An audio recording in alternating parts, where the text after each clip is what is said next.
सुसमाचार उसका जब 2 अध्याय हम पढ़ेंगे, ठीक है, यूहन्ना रचित सुसमाचार उसका 2 अध्याय उसके 1 पद से 11 पद तक आप पढ़ेंगे तो यहाँ पर एक घटना का वर्णन है। यह घटना क्या है?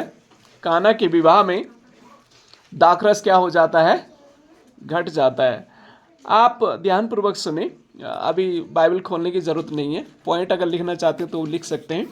पर यहाँ पर जो ये घटना का वर्णन है काना के विवाह में, और आपको मालूम है जब विवाह की हम बात करते हैं तो 1 साल या 2 साल या 3 साल या 6 महीना स्पेशली तैयारी चलती है। बिना तैयारी के कोई विवाह नहीं होते, बहुत योजनाएं चलती है, बहुत सारी तैयारी चलती है।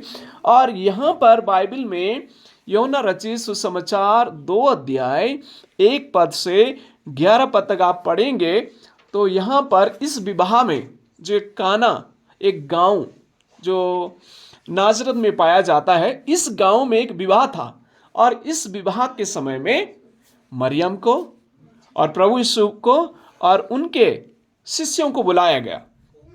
अब आप सोच सकते हैं यहूदियों के विवाह में 7 दिन का समय था, तैयारी का दिन नहीं, 7 दिन वहां पर ये त्योहार या पर्व के रूप में मनाया जाता था। 7 दिन कंटिन्यू, लगातार 7 दिन तक लोग आते थे, उन्हें खाना खिलाया जाता था रीति रिवाज के हिसाब से। 7 दिन तक ये जो विवाह का कार्यक्रम है यह जो चला करता था।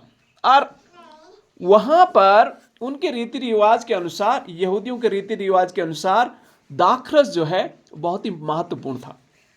अगर विवाह में दाखरस खत्म हो गया तो परिवार के लोगों के लिए लज्जा या शर्म का बहुत कारण था। अब आप थोड़ा सोचिए, जब इस घटना को आप पढ़ेंगे 2 वचन इस प्रकार से कहता है, जब दाखरस समाप्त हो गया तो यीशु की माता ने उससे कहा, उनके पास दाखरस नहीं रहा। अब आप थोड़ा मेरे साथ सोचिए, मरियम को क्या चिंता पड़ी थी कि इस चीज को पता करना कि दाखरस नहीं रहा। उसे न ये दाखरस पीना था, न वो घर की कोई मुखिया थी, उसे बुलाया गया था इस विवाह में। लेकिन मरियम जो है कि जीवन से आप में जो सीख सकते हैं वो पहली बात ये है, समस्या की पहचान पहले करें। समस्या की पहचान क्या करें? पहले करें। मरियम अगर चाहती तो अनदेखा कर देती, क्योंकि मरियम जैसे और भी बहुत महिलाएं वहां पर थी जो इस विवाह में आमंत्रित थी। लेकिन मरियम ने, देखिए मरियम ने जो है लिखा है, जब दाखरस समाप्त हो गया तो यीशु की माता ने उससे कहा, उनके पास दाखरस नहीं रहा। तो जो बात आप मैं सीख सकते हैं मरियम के जीवन से वो ये है, समस्या की पहचान हमें पहले करनी चाहिए। आज घरों में भी, परिवारों में भी, चर्चों में भी समस्या हैं। सबको मालूम है समस्या है, समस्या घरों में होती है, परिवार में होती है, हर जगह समस्या होती है। क्या आप मैं उस समस्या को क्या करते हैं? पहचान लेते हैं या उसे देख करके अनदेखा कर देते हैं? मरियम चाहती तो देख करके उसे अनदेखा कर सकती थी, लेकिन मरियम ने उस समस्या का पहचान कर ली। पहले वो जा करके उसने देखा कि इस परिवार की बेइज्जती ना हो जाए, इस परिवार में ये बहुत बड़ी लज्जा का कारण हो जाएगा। अगर दाखरस कम हो गया, लोग मजाक बनाएंगे इस परिवार की। एक्चुअली उनकी रीति रिवाज के अनुसार अगर दाखरस बीच में खत्म हो गया तो ये मानते थे कि इस घर में कुछ अपशगुन होने वाला है, आशीष घटने वाली है, इस परिवार में कुछ अच्छा नहीं होने वाला है। दाखरस जहां पर भरपूर रहता था वो समझते थे कि ये आशीष है, परिवार में आशीष है, खुशहाली है, सब लोग आनंद करते थे, पीते थे, खाते थे। तो जो संदेश आज मरियम के जीवन से आप मैं सीख सकते हैं, मरियम के जैसा आपको मुझे एक समस्या का उसको पहचान लेना चाहिए और उस समस्या को देख करके अनदेखा नहीं करना चाहिए। किसके पास हमें जाना चाहिए? अब देखिए दूसरी बात जो हम सीखेंगे, वचन 5 में लिखा है, 2 के 5 में, उसकी माता ने सेवकों से कहा, जो कुछ वह तुझसे कहे वही करना। अब देखिए ये जो समस्या है मरियम ने किसके पास ले गई? मरियम ने उस घर के मालिक के पास नहीं गई। मरियम किसी रिश्तेदार के पास नहीं गई। मरियम किसके पास इस समस्या को लेके गई? यीशु मसीह के पास लेके चली गई। प्रियो, जब आपके जीवन में या परिवार में या घर में या जहाँ कहीं भी समस्या होती है, उस समस्या को आप में पहचान तो लेते हैं, लेकिन उसको लेकर के कहाँ जाते हैं? कई बार सबसे पहले क्या होता है, जब हम तकलीफ में होते हैं, परेशानी में होते हैं, सर्वप्रथम मालूम है हम क्या करते हैं? हॉस्पिटलों में भागते हैं। हॉस्पिटलों में जाना चाहिए, लेकिन क्या आप हमें सबसे पहले उस समस्या को प्रभु के सामने रखते हैं? हे प्रभु, ये समस्या है, आप इसका समाधान करें। मुझे आज भी याद है, ये देहरादून की घटना है। हमारे देहरादून में एक हमारे स्टाफ थे, हमारे प्रिय मित्र थे। वो हुआ क्या, उनका बच्चा खेल रहे थे और खेलते खेलते एक बहुत बड़ा वहाँ जो पानी का कुआं टाइप का था, तो खेलते खेलते बच्चे शरारती होते हैं, किसी ने धक्का उसे दे दो, पानी में चला गया और किसी को पता भी नहीं चला कि पानी में चले। वो बच्चे खेलते खेलते चले गए, वो पानी में पड़ा रहा। तकरीबन मेरे देखने से 20 से आधा घंटे करीब वो पानी में पड़ा रहा वो बच्चा। किसी ने बाद में बोला कि आपका बच्चा कहाँ गया? ढूंढते ढूंढते तब मिला वो बच्चा वहाँ कि पानी में बेहोश हो गया था, मतलब ये डेड था। आधा घंटे या 20 मिनट पानी में बच्चा रहना मतलब डेड है। मैंने उस पिता को देखा, उस पिता ने अपने बच्चे को मालूम है तुरंत ले करके, और कुछ नहीं किया, जा करके चर्च में ना उसके लिए प्रार्थना की, हे प्रभु मेरे बच्चे को बचा दे। और उसके बाद उसने उसके हॉस्पिटल लेके गया, और आप यकीन नहीं करेंगे, परमेश्वर के अनुग्रह से वो बच्चा बच गया। और आज आई थिंक वो 12-13 साल का लड़का हो गया। मेरे देखने उस समय 3 साल का या 4 साल का वो लड़का था। मैं सोचता हूँ आज अगर वो उस बच्चे को तुरंत हॉस्पिटल लेके जाता, शायद कुछ और भी हादसा हो सकता था। लेकिन उसने सिंपल प्रार्थना की, हे प्रभु, यह आपने मुझे दिया बच्चा, आप ही इसे बचाना। छोटी सी प्रार्थना प्रभु के सामने, और परमेश्वर ने उसके बच्चे को बचा दिया। प्रियो, यहाँ पर भी मरियम के जीवन से मैं आपको जो सिखाना चाहता हूँ ये है, आप अपनी समस्या को क्या करना, पहले पहचानना है, और उस समस्या को किसके पास लेके जाना है? प्रभु के पास। मरियम ने वही किया, प्रभु के पास ले गए। और जब लेके गए तो फिर देखिए आगे क्या होता है। वचन 2 में लिखा, 2 के 5, उसकी माता ने सेवकों से कहा, जो कुछ वह तुमसे कहे वही करना। अब देखिए प्रभु यीशु मसीह उसे कहता है, हे महिला, मेरा तुझसे क्या काम, मेरा समय नहीं है। लेकिन देखिए मरियम और भी तैयारी कर रही है, सही संसाधन और समाधान तलाशे। अब वो प्रभु के पास गई, और प्रभु के पास जाने के बाद, अपनी समस्या बताने के बाद भी उसने सेवकों के पास भी चली गई। अब आप थोड़ा सोचिए, प्रभु कहता मेरा समय नहीं आया। प्रभु ने कहा, हे महिला, मेरा क्या काम है इसमें, मैं थोड़ा ही मालिक हूं इस घर का, मेरा क्या है इस घर में। पर इस महिला ने देखिए तैयारी, देखिए उसकी योजना देखिए, पहले प्रभु के पास गई, फिर योजना देखिए अब शिष्यों के पास जा रही है। शिष्यों को कहती, जो कुछ आपसे, जो कुछ वो कहे वही करना। अब देखिए सोचिए मरियम के मन में सब विचार चल रहा है, यानी योजना सब उसके मस्तिष्क में चल रही है, पूरी प्लानिंग उसकी माइंड में। पहले इस समस्या को मैं यीशु के पास लेके जाऊंगी, उसके बाद यीशु जो भी कहे, पर मैं सेवकों के पास भी जाऊंगी और कहूंगी जो यीशु कहेगा वही करना। अब आप थोड़ा सोचिए, उसके माइंड में तो पूरा यह था कि यीशु इस समस्या का समाधान पूरा कर सकते हैं। अगर उसे मालूम नहीं होता तो शायद वो निराश भी हो जाती। जब प्रभु ने कहा, हे महिला, इसमें मैं क्या करूं, वो निराश हो सकती थी, लेकिन वो निराश नहीं हुई। उसके मस्तिष्क में देखिए आगे जाती हैं और शिष्यों से कहती, जो कुछ वो कहे वही करना। जब आगे क्या वचन पढ़ेंगे, वचन 2:7 में लिखा है, यीशु ने सेवकों से कहा, मटकों में पानी भर दो। आमीन। उन्होंने उन्हें ऊपर तक भर दिया। अब देखिए प्रभु ने पहले हाँ नहीं किया, ना भी नहीं किया, लेकिन कहा कि मेरा समय नहीं आया है, मैं क्या करूं। लेकिन मरियम के मन में पूरा विचार था कि प्रभु कुछ न कुछ तो करेंगे। अब देखिए फिर यीशु मसीह सेवकों को कहते हैं, अब काम, सेवकों को वो काम प्रभु यीशु मसीह दे रहे हैं कि वहां पर मटके थे, उन मटकों को क्या कर दो, पानी से मटकों में पानी भर दो। और उन्होंने उसे ऊपर तक भर दिया। मालूम है मटके उस समय में, ये जो मटके हैं, ये 6 मटके यहूदियों के रीति रिवाज के अनुसार विवाह में या कोई भी कार्यक्रम में जब लोगों को बुलाते थे तो उनके पैर धुलने के लिए, हाथ धुलने के लिए रखे रहते थे। अब आप थोड़ा सोचिए, पैर धुलने के लिए और हाथ धुलने के लिए जो मटके बाहर रखे हुए हैं, प्रभु यीशु मसीह उन्हें कह रहा है कि उनको क्या कर दो, भर दो, मुंह भर दो। अब आप थोड़ा सोचिए, यह शिष्य भी कहते हैं, हे प्रभु सबके तो हाथ धुल गए, क्योंकि तीसरा दिन हो गया विवाह का। विवाह में पहला दिन नहीं था, पहले दिन में तो लोग आए, हाथ धुल करके पैर धुल करके चले गए होंगे, दूसरे दिन तीसरे दिन हो गया। अब इनके क्या काम, क्योंकि मेहमान तो ऑलमोस्ट आ ही गए हैं सारे। लेकिन प्रभु यीशु मसीह कहता है कि इनको क्या कर दो, मुंह पानी से भर दो। और शिष्य भी कुछ नहीं कहते। आप थोड़ा सोचिए, शिष्य प्रभु क्या करना है इन पानी का, इनको भर के हम क्या करें। उनके मन में सवाल आ सकते थे, लेकिन उन्होंने सवाल का कुछ नहीं कहा, और जैसा प्रभु ने कहा उन्होंने ऐसे ही किया। तो आप मैं क्या सीख सकते हैं, विश्वास के साथ कार्य करें, विश्वास के साथ कार्य करें। मैं समझता हूं कि इन शिष्यों ने विश्वास किया। मरियम ने तो विश्वास किया ही कि प्रभु चमत्कार करेंगे, इन शिष्यों ने भी क्या किया, विश्वास किया, और विश्वास करके प्रक्रिया भी की।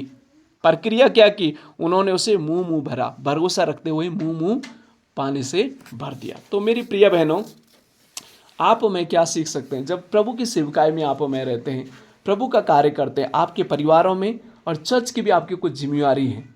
कई बार आपको मुझे लगेगा ये कैसे हो सकता है, ये तो मुश्किल है।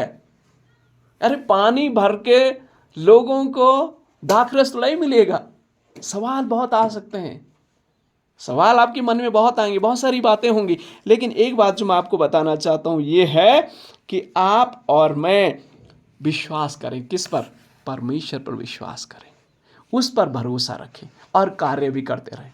उन्होंने सिर्फ विश्वास नहीं किया, कार्य भी किया। कार्य क्या था, पानी 6 मटकों को पानी से भर दिया। तो इतना आसान नहीं था, आज के समय में पाइप लेकर के भरो, नहीं। उन दिनों में कुआं से पानी भरना पड़ता, बहुत दूर जाना पड़ता था, कुआं से लेके आना पड़ता था, फिर उन मटकों को भरना पड़ता था। तो बहुत लंबी प्रक्रिया थी, समय लगा होगा उन्हें पानी भरने के लिए, और उन्होंने वो किया। उनको विश्वास था कि परमेश्वर चमत्कार करेगा। तो तीसरी बात मरियम के जीवन से हम सीख सकते हैं, विश्वास के साथ हमें कार्य भी करना है, विश्वास के साथ हमें कार्य भी करना है। अगली बात, जब हम वचन 6 पढ़ते हैं, इसमें लिखा है, वहाँ यहूदी रीति के अनुसार शुद्धिकरण के लिए वहाँ 6 पत्थर के मटके थे, जिनमें प्रत्येक में 20 से 30 गैलन पानी जाता था। अब थोड़ा सोचिए, जैसे मैंने कहा ना, ये मटके छोटे से नहीं थे कि एक लोटे से भर जाएंगे। ये मटके, ये समझिए आप, कम से कम आपके ये 20 लीटर या 30 लीटर के करीब थे। तो बहुत बड़े मटके थे, उनको भरने में भी उन्हें समय लगा। तो क्या है जो आपको मैं बताना चाहता हूँ, ये है कि आपको मुझे मेहनती भी होना है। प्रभु के लोगों को क्या बनना है, मेहनती भी बनना, परिश्रम करने वाले बनना, आलसी नहीं होना है। परमेश्वर आलसी लोगों से प्रसन्न नहीं होते, परमेश्वर मेहनती लोगों से क्या होते हैं, खुश होते हैं। तो आपको मुझे मेहनती भी होना है मेरी प्रिय बहनों, और मरियम के जीवन से आप सीख सकते हैं, और इन शिष्यों के जीवन से आप मैं सीख सकते हैं। आगे मैं बढ़ना चाहता हूं, वचन 2:10 में लिखा, फिर उसने दूल्हे को बुलाया और कहा, हर कोई पहले अच्छा दाखरस लाता है, और जब लोग पीकर छक जाते हैं तो घटिया लाता है, परंतु तुमने अब तक अच्छी दाखरस बचा करके रखा है। आमीन। चमत्कार देखिए, चमत्कार तब होते हैं जब आप में विश्वास करके कार्य करते हैं, मेहनत से कार्य करते हैं, फिर चमत्कार होते हैं। आप थोड़ा सोचिए, 6 मटके फुल पानी से भर गए, और प्रभु कहता है कि जा करके अब निकाल करके लोगों को दे दो।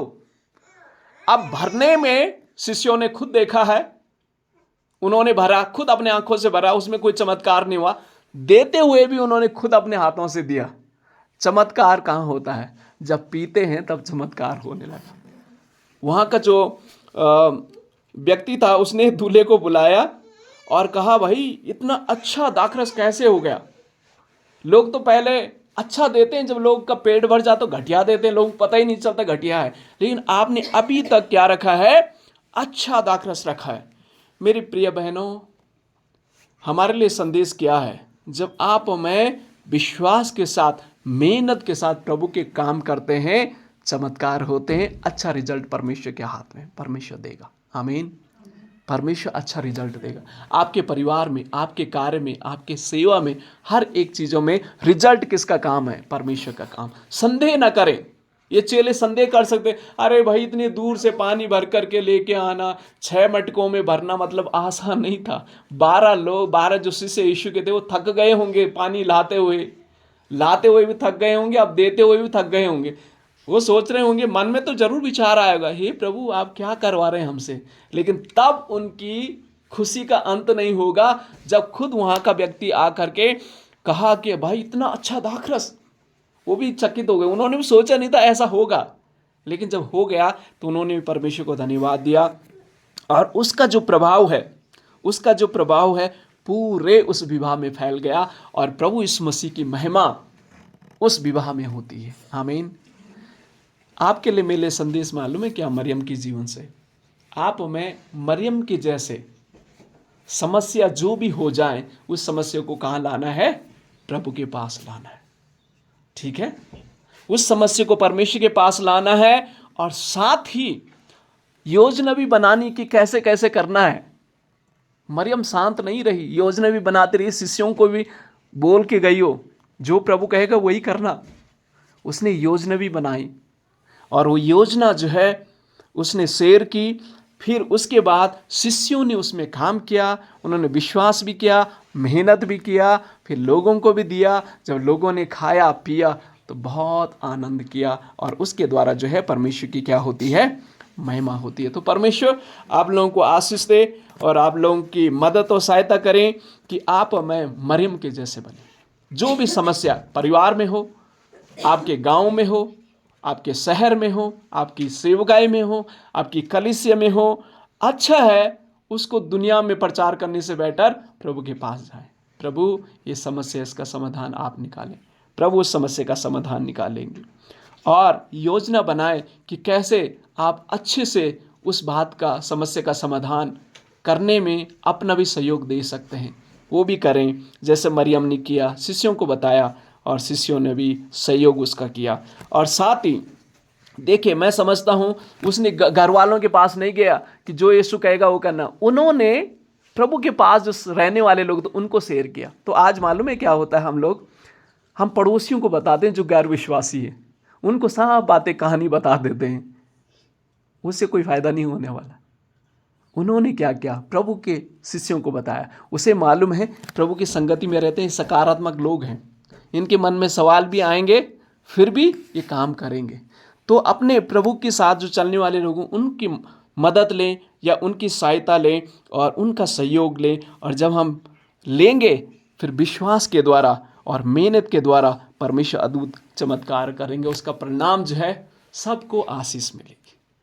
12 लोगों ने काम किया, शिष्यों ने, पूरी बरातियों ने आशीष पाई। मरियम का एक पहल थी। पहल किसने की? मरियम ने। चमत्कार किसने किया?